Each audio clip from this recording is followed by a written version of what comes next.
Yo, what is going on, you guys? It is your boy 2 Down Dan back with another YouTube video, and today we are going to talk about some main differences between the Kawasaki Ninja 650, as you can see right here, and the Kawasaki Ninja 500, right? So kind of who's the 650 for, who's the 500 for, why would you buy the 650, all that kind of stuff, because I see a lot of questions and comments online. People asking, you know, should I buy the 500? Should I buy the 400? Should I buy the 4RR? Am I going to get bored? Should I just buy the 650? Because honestly, these are good questions when it comes to the Kawasaki brand for sure, because there's really kind of no... Actually, I guess the 650 would be that bike. I'm kind of saying, like, for Yamaha, they have the R7, which is like, you know, above the R3, but below the thousands.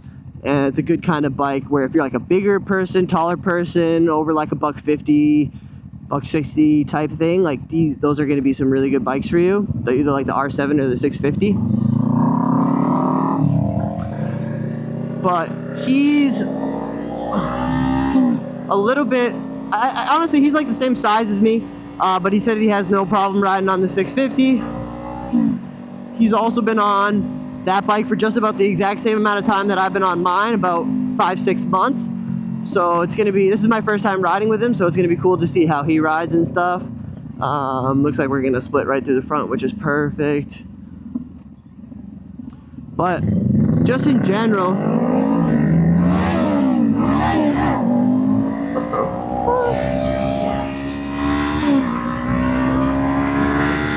fuck? So I've been having trouble shifting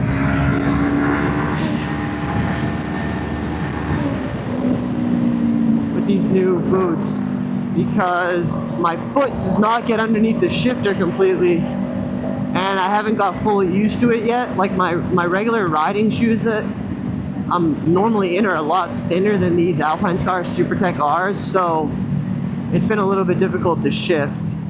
Just trying to get used to that. But yeah, just the 650 in general, it's going to be nice on the highway. It's going to be stable, and it's definitely going to be a good bike for a beginner if you have a little bit of experience riding, you know, other two-wheel things like maybe some e-bikes or something like that, and you're not too nervous about dropping the bike or...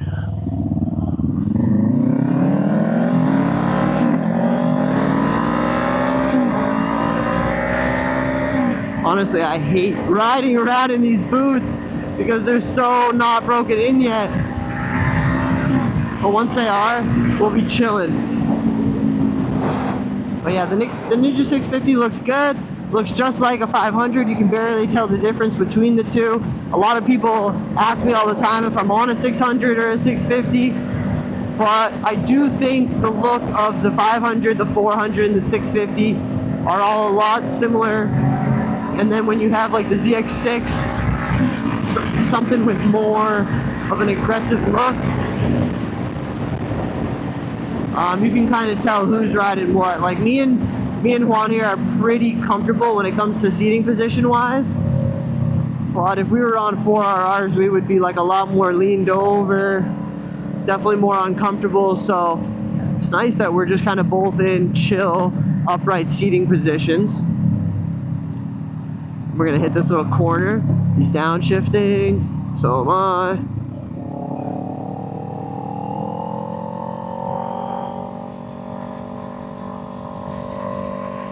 Hitting this corner. But I hope you guys are enjoying your day. I'm going to try to give you as much information between the 650 and the 500 as I can while staying focused on the road and riding with him for the first time.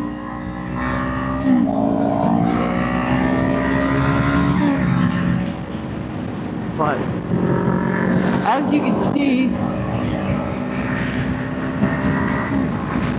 neither of us have problems on the highway with either the 500 or the 650. You're going to get a nice amount of little extra power out of that. This is going to top out at about 126. 650 is probably going to top out at like, I don't know, 140, maybe a little over that. But it's nice. He also has the same display that I have, so they're very similar. To be completely honest, they're very similar. The only thing that I would recommend a person get the 650 over the 500 or whatever is literally if you just think you're going to be too cramped on a 500. If you're a smaller rider and, you know, below 5'10" and under 150 pounds, the 500 is for you. If you're taller and need just a little bit more speed to get you up and going because you're weighing down the bike a little bit, then the 650 is going to be great. But they're both going to be really good on the highway and the back streets, right? Because like I said, they're not overly committed, so you're going to be super comfortable. Going in between cars is going to be really easy. And just all around, it's a nice package for a street bike type motorcycle. I think a lot of people would thoroughly enjoy a 650 or a 500, yet sometimes they're like, oh, you know, shy away from getting it because they think it's not fast enough or they're going to grow out of it or something like that. But no, they're both really good bikes. They're both very easily modifiable, and I highly recommend both of them to new riders, not just experienced riders or anything like that. I don't think the 650 is, like, if you're an advanced rider or whatever, I don't think you're going to get bored on the 650. I think you'd still have fun on it for sure. But just keep in mind, it's not a super sporty bike. You're not going to be in that race position, as you can tell just by looking at him right now. He's pretty upright. Same type of rider triangle that I am in.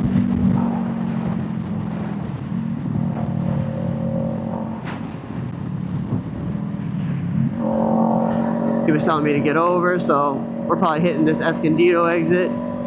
But yeah, I'm just following him right now. I'm not really... We're heading to a bridge right now. Cool bridge for taking some pictures and stuff like that, which is dope because he's actually a good photographer. So you guys will be seeing these final pictures and stuff soon. Super excited and finally glad the riding season's here like this and we can just get out and go to the beach at 10 a.m., meet up, and then hit a ride. But if you are still here looking for information regarding the 500 and the 650, I honestly don't have much more other than, yeah, I guess the insurance prices are going to be a little bit higher on the 650. The overall price will be just a little bit higher, but all in all, a good bike.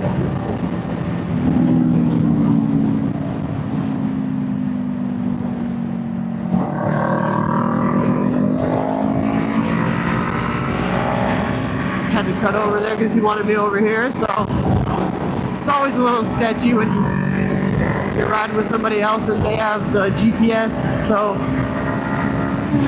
keep that type of stuff in mind for sure. I'm trying to stay behind him as much as I can, but I also hope you guys are enjoying just the fact that both of us are out here and we're getting a little, not dual vlog, but you get to see not only just myself, but somebody else who's riding another Ninja. We're going to be doing a lot more of this type of stuff and this type of content, just so that you guys can see what the San Diego bike life is all about. Not so much all the crazy meets and everything, but more so just me meeting up with smaller groups of people and doing little rides like this and photo shoots and everything. Alright, so he's picking up the pace, and this is where he would probably be able to pull away from me if he wanted to. But we're kind of just cruising at 100, so I can go. Here we go. I can do that, no problem.